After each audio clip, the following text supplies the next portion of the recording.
School of fish মানে কি? মাছের স্কুল না, স্কুল অফ ফিশ মানে হলো মাছের জাগ। আজকে আমরা বিভিন্ন প্রাণীদের দল বা জাগ এগুলাকে ইংরেজিতে কি বলে এটা জানবো।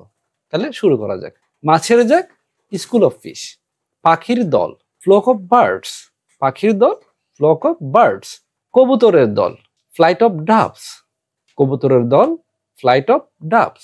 হাতির দল hearts of elephants, hearts of elephant মানে হলো হাতির দল। বাঘের দল স্ট্রিক অফ টাইগার্স, বাঘের দল স্ট্রিক অফ টাইগার্স। বানরের দল ট্রুপ অফ মানকিস, বানরের দল ট্রুপ অফ মানকিস। নেকড়ের দল প্যাক অফ উলভস, নেকড়ের দল প্যাক অফ উলভস।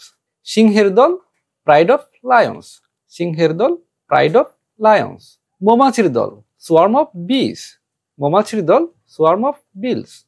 এরকম আরো সুন্দর সুন্দর ইংরেজি শেখার ভিডিও পাওয়ার জন্য আমাদের পেজটা ফলো দিয়ে পাশে থাকুন। আর যদি ভিডিওটি ইউটিউবে দেখেন তাহলে অবশ্যই চ্যানেলটি সাবস্ক্রাইব করবেন। Thanks for watching.